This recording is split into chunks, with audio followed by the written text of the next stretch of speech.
Alors, pour mettre bonne performance, on vient là et on clique sur High Quality Display. On valide et maintenant là, ce sont de très bonnes performances. Également, on peut cliquer, on peut sélectionner l'image, venir sur Link. Si vous n'avez pas cette palette-ci, vous venez toujours sur Windows et il y aura Link ici. Vous cliquez dessus, ça va s'afficher tout simplement. Donc, on vient sur Link. Link nous donne des informations sur bon, si là-bas c'est petit, on peut même agrandir ici. Voilà. Link nous donne des informations sur l'image. On donne le format, on donne le nom de l'image, la page, RGB, le statut, la taille, actuel PPI, effectif PPI. PPI là en français ça doit être PPP qui signifie point par pouce. Donc en donnant le point par pouce, vous êtes en mesure de connaître si l'image est de bonne qualité ou pas. Donc c'est également, il faudra tenir ça en compte lorsque vous travaillerez. Et plus celui-ci 287, c'est bon. C'est mauvais lorsqu'il est en dessous de 150 parce qu'il doit être compris entre 150 et 300 pour avoir de bonnes images. Bon, ceci étant dit, on revient là, on garde notre ligne et on va continuer le travail. Maintenant, on va mettre un titre à cette image. Vous voyez, c'est un très joli coucher de soleil. Donc, pour ceux qui aiment les romans à l'eau de rose, on va appeler ceci romance. Et pour cela, nous allons utiliser notre outil texte. L'outil texte, on le sélectionne. Ici, il faut définir une zone de texte avant de commencer à y insérer du texte. On va appeler ça romance. Sur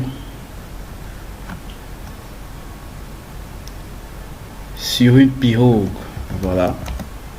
Romance sur une pirogue. Mais comme c'est un titre, on va l'arranger. Vous voyez, j'ai laissé ceci là, c'est facile. Ici, mignon, on va mettre, on change de position. Voilà,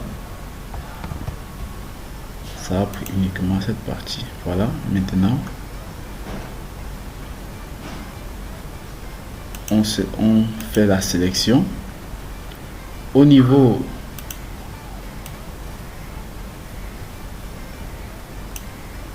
voilà,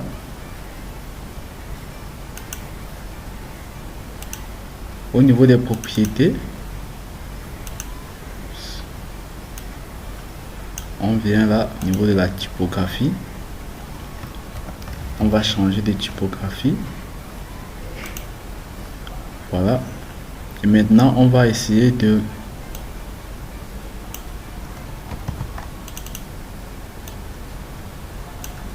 d'augmenter la taille de notre texte. 36, bon, c'est encore légèrement petit. 48, c'est un peu trop grand, donc on va mettre à 42. Voilà, et le texte, pour faire qu'il soit comme ça, romance sur une pirogue.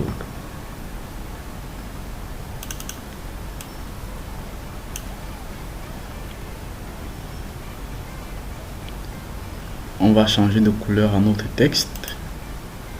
Ça, ce sont des petits ajustements qu'il faudrait impérativement savoir faire. Voilà, terminé. Romance sur une pirogue, mais notre espace est encore un peu grand. On va le réduire et surtout on va le centrer et on va le diminuer un peu.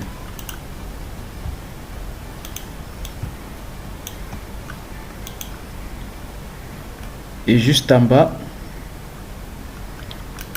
on va mettre un petit rectangle.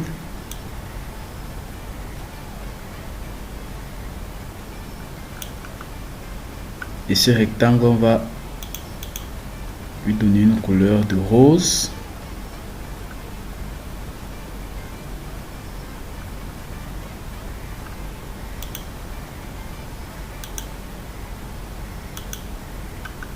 Voilà, vous pouvez directement jouer ici avec les couleurs afin d'obtenir la couleur que vous recherchez.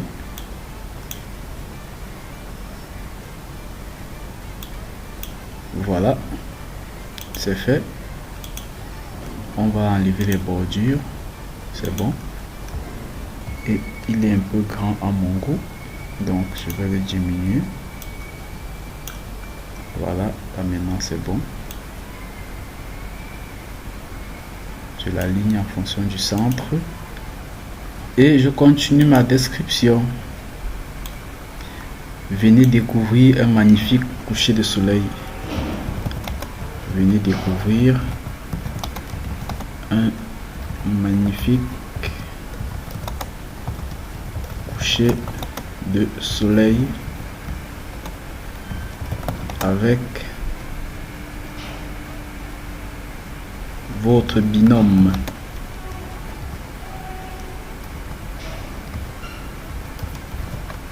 Voilà.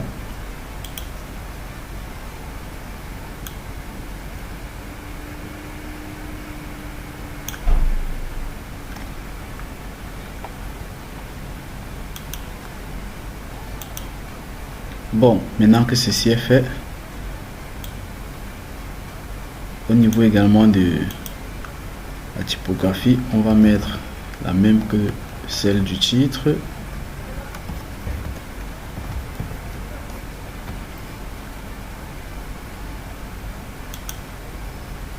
Voilà, et on va l'augmenter un peu.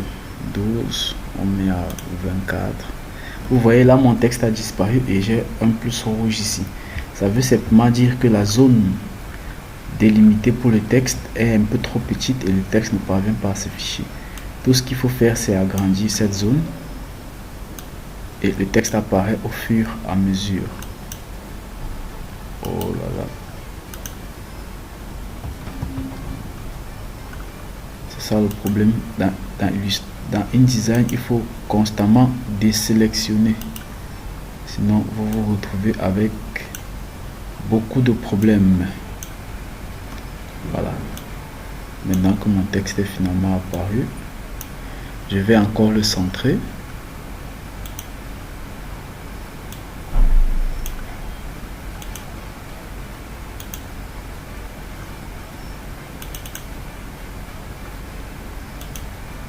Voilà. C'est bon. Et surtout, n'oubliez pas de toujours désélectionner. Pour désélectionner un élément, vous cliquez juste à côté. Là, c'est bon. Parce que lorsque vous faites une modification, l'élément, cette modification va toujours sur l'élément sélectionné. Maintenant, j'ai trois éléments là. Je veux qu'ils gardent les mêmes proportions. C'est-à-dire, je veux que l'espace entre ma barre et mon texte soit le même espace entre l'image et la barre. Du coup, je sélectionne les trois éléments. Je viens ici et je fais une distribution verticale. Qu'est-ce qui s'est passé? Oh là là, il n'a pas compris ça comme moi. Donc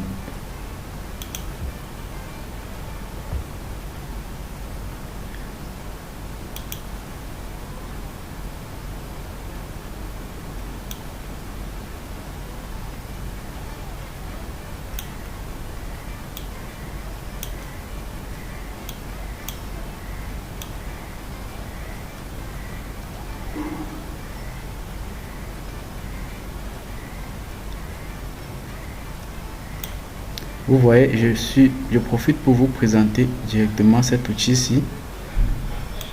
Il permet de conserver la proportion entre deux éléments et de l'ajuster tout simplement. Donc, lorsque vous le sélectionnez, l'intervalle ne va jamais modifier mais il va modifier les éléments de gauche à droite. Donc je reviens là, sauf que il m'a un peu augmenté, non, trop petit. Voilà, c'est bon.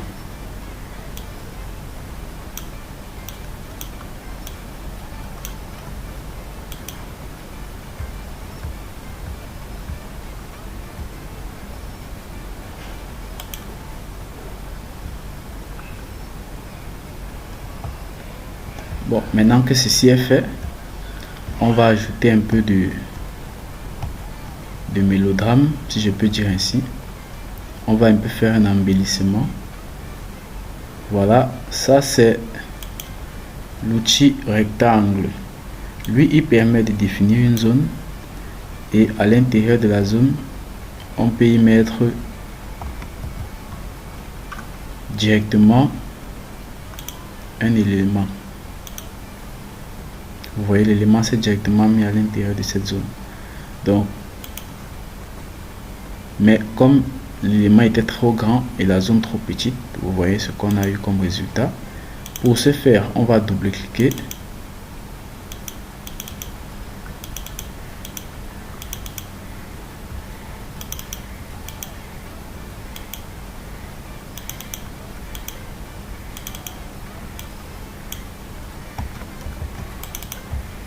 Afin d'avoir accès à l'image, je sais pas pourquoi.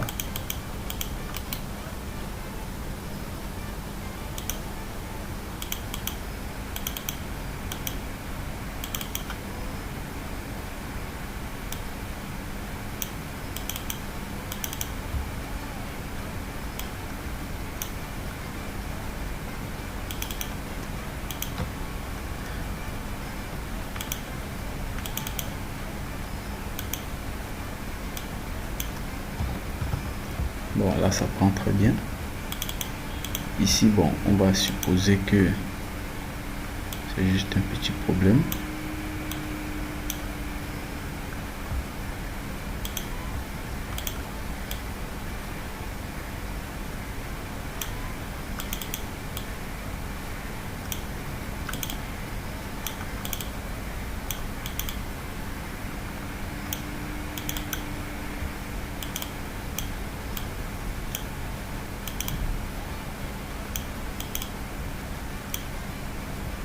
Bon, je vais supprimer ceci et je vais mettre ça d'une autre façon.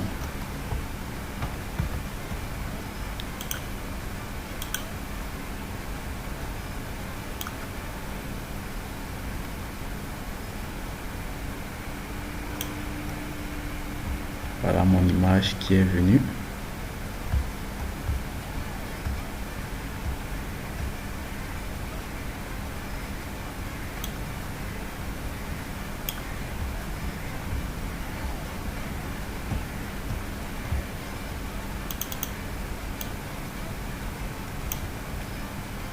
Et je peux faire ça facilement. Voilà. Voilà.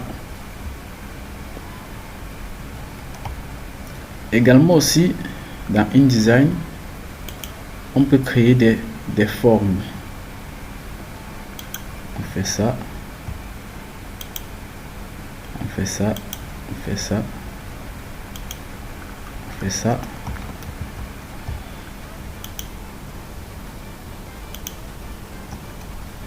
On fait ça. Voici une forme qui a été créée rapidement.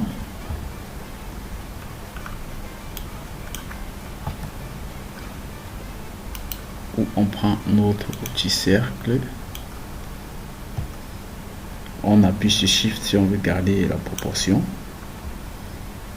Ou on peut ne pas appuyer. Et à l'intérieur, si vous ne désélectionnez pas et que vous faites un CTRL D, ça va importer l'image directement à l'intérieur du cercle. Voilà.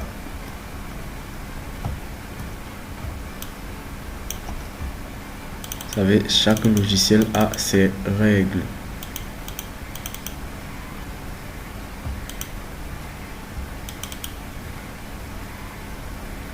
Ça c'est la visualisation directe. Bon, ça c'était juste pour montrer. On n'a pas besoin de ceci, donc on va supprimer. Maintenant là, voilà notre brochure. Ici vous avez ce tableau. Sur ce tableau ici, vous faites un clic droit. Il y a la version normale, il y a la prévisualisation. Vous mettez prévisualisation, vous voyez que toutes les lignes bizarres disparaissent et on reste uniquement avec l'essentiel. Vous cliquez également sur prévisualisation, vous voyez bleed également, ça vous fait apparaître la découpe, les endroits qui risquent de disparaître au moment de l'impression. Et vous avez aussi présentation, ça c'est un peu plus un zoom, comme si on était sur PowerPoint. Et en appuyant sur échappe, on sort facilement. Bon, on va revenir au mode normal. Là, pour l'instant, notre document, il est pas mal. Mais on peut encore l'améliorer un petit peu en jouant. En jouant un peu, on vient là. On choisit, voilà, au lieu de prendre la couleur, on utilise notre pipette. Ne prenez pas la pipette directement, vous faites un clic droit. Ça c'est la pipette directement avec le color theme, c'est-à-dire ça a plusieurs palettes de couleurs que vous pouvez sélectionner à la fois. Mais pour une utilisation simple, vous prenez la pipette normale et vous mettez sur l'autre couleur. On duplique notre élément. Voilà, on sélectionne les deux et on duplique également de façon verticale et on maintient Shift pour garder les proportions, pour garder l'alignement. Voilà, on peut s'arrêter là, mais on va encore améliorer un tout petit peu. Celui-ci on le duplique là et on va au niveau des propriétés. On le fait se coucher sur, ça c'est l'opacité.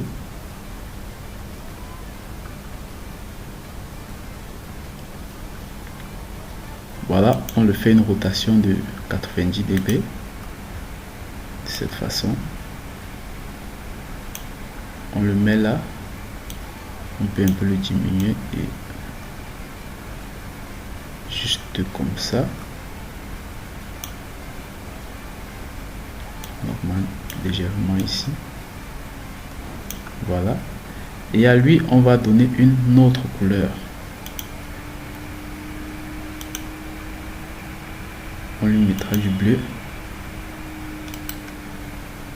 et je veux qu'il soit derrière.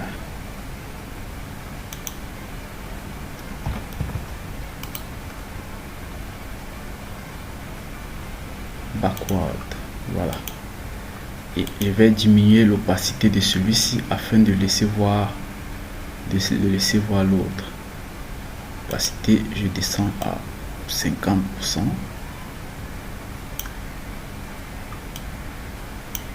Voilà. Donc voici ce qu'on a. Soit celui-ci je peux le supprimer. Je prends mes deux éléments.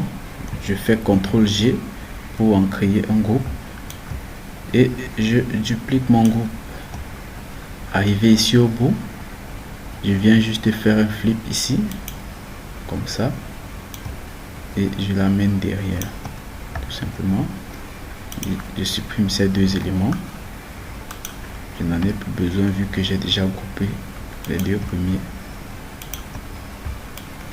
Je descends. Donc, InDesign est vraiment intéressant pour des magazines, pour des livres, pour des agendas. C'est là que vous travaillez véritablement. Bon, maintenant on a fini de jouer un peu, on va passer à la partie la plus importante, c'est la sauvegarde pour exporter notre travail.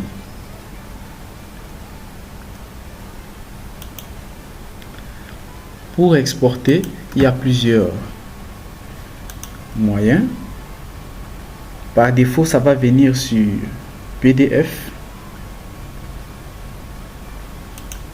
et ça va mettre print pour là. Vous sélectionnez et à ce niveau-ci, vous mettez, soit vous pouvez mettre High Quality Print, soit vous pouvez mettre Smallest File Size, soit vous pouvez choisir une version PDF, mais je préfère toujours la bonne qualité. Compatibilité, vous pouvez également changer. Vous pouvez mettre une version antérieure ou une version supérieure, cela dépend de vous. Mais plus la version est antérieure, plus elle touche plusieurs types de PDF. Comme vous pouvez le constater ici, PDF 1.5, 1.6, etc. Mais on va laisser à Acrobat 5 parce que ça touche une grande gamme de PDF. Maintenant ici au niveau des pages, bon, vous pouvez soit mettre toutes les pages, soit mettre juste le range, une page. Bon, ici on n'a qu'une seule page, ça ne dérange pas. Export as pages, voilà. Maintenant dans les options ici, vous pouvez soit cocher cette image, soit l'enlever si vous avez besoin, si vous avez prévu envoyer ça pour une visualisation web, vous pouvez laisser. Là ça va optimiser afin que le document soit moins lourd. Ici, export layers, visible and printable layers, c'est-à-dire on va uniquement imprimer les marqueurs visibles où on peut mettre toutes les couches. On peut mettre les couches visibles uniquement. Donc on va laisser les couches visibles et imprimables. Include bookmarks, hyperlink, etc., etc. Ça généralement vous n'allez pas avoir à mettre cela. Ça aussi, et on met sur exporter.